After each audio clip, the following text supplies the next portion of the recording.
Bonjour à tous, je suis content de vous retrouver pour cette première capsule de l'année 2026 dans laquelle nous allons aborder la vocation professionnelle.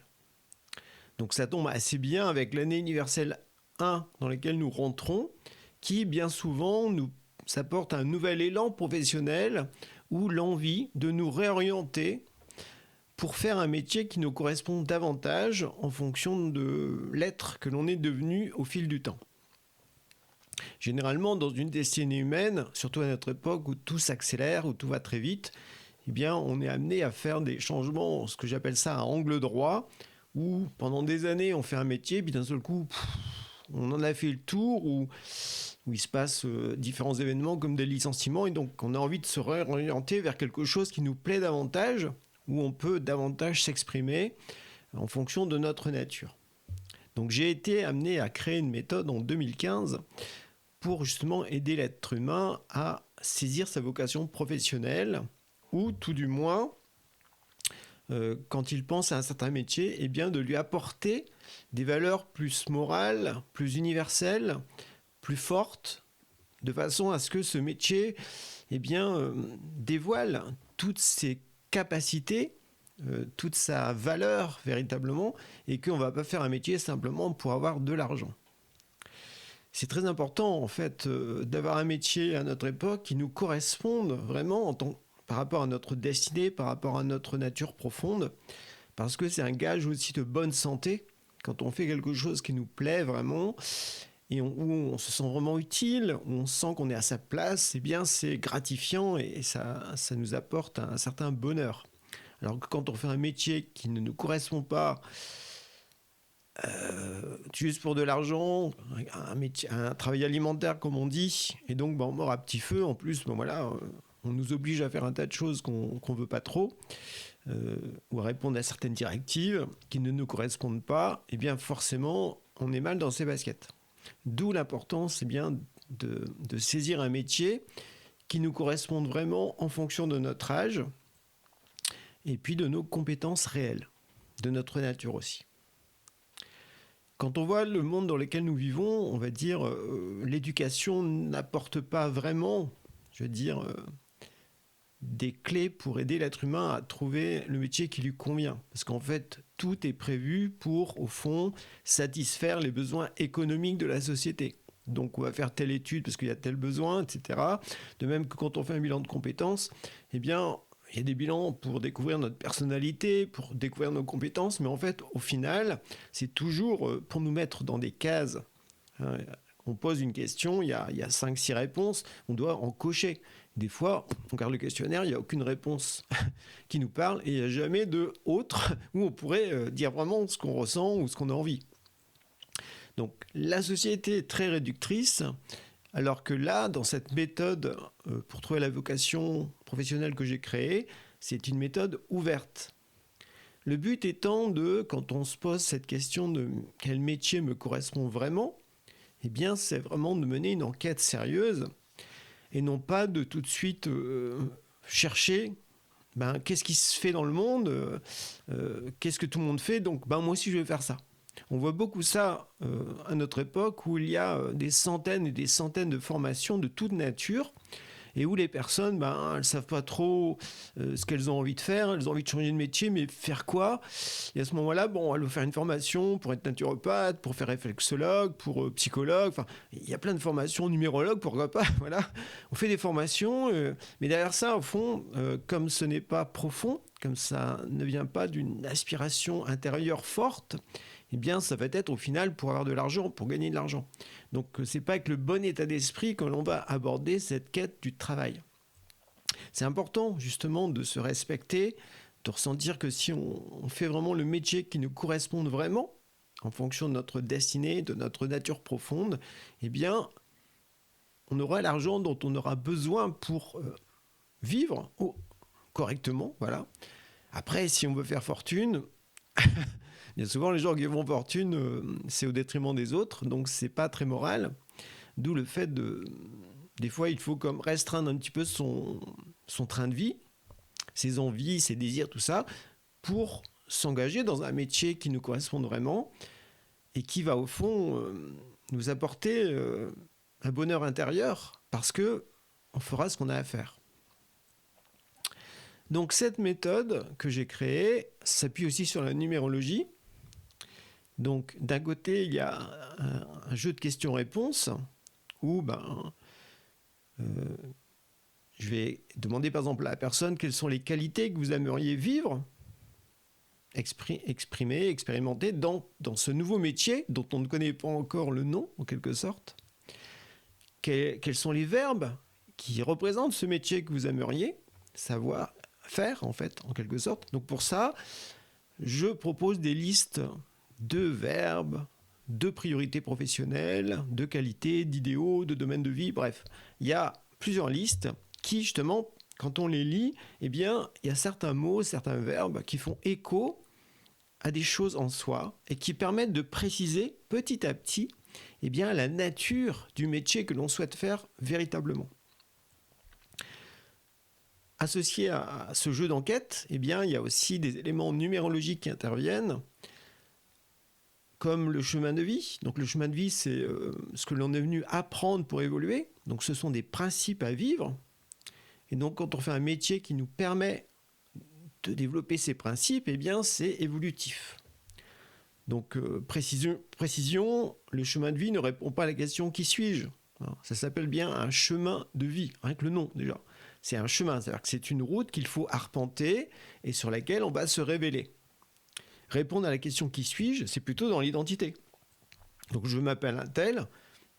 Quand on se présente, on va dire officiellement au niveau de la personnalité dans le monde, socialement. Mais chaque lettre correspond à un nombre en numérologie, ce qui fait qu'il est possible de faire des calculs par rapport au prénom que l'on a, à son nom de famille, à son second prénom. Donc tout ça nous apporte des éléments de compréhension sur le « qui suis-je ».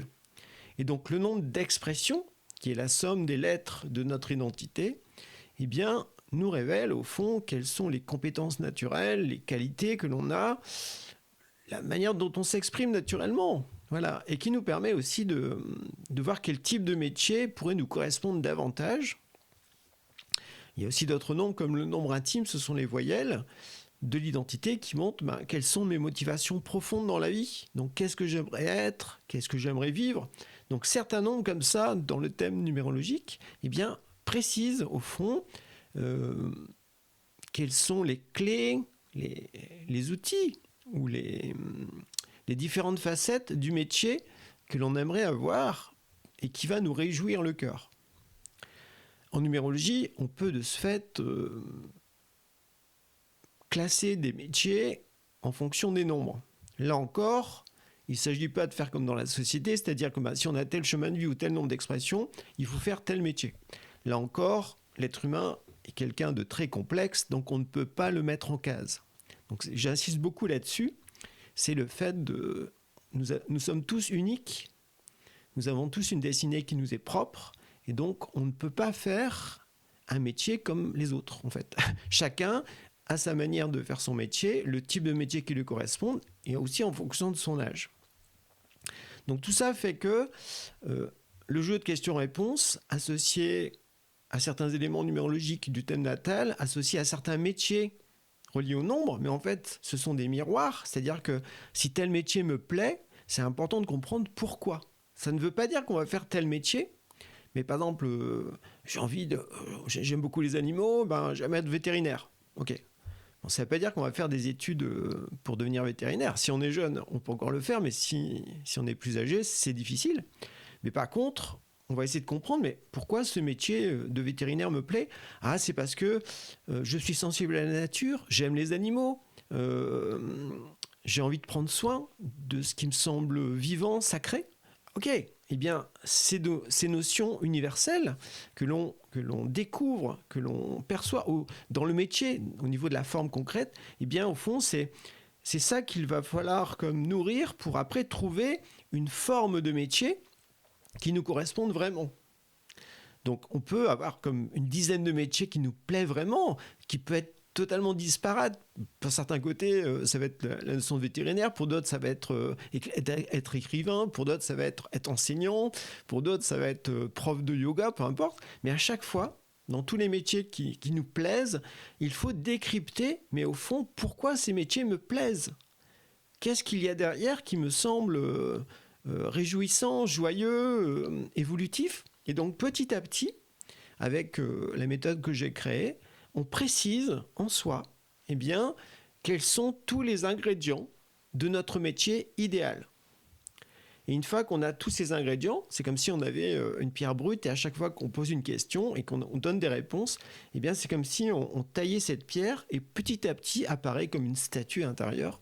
Une statue sur « Ok, je comprends mieux le métier que je veux vraiment faire », et bien souvent, en tout cas pour ceux qui viennent me voir, qui me consultent pour cette vocation professionnelle, certes, des fois ça peut correspondre à un métier qui existe déjà, mais bien souvent, c'est comme si c'était une combinaison de plusieurs métiers.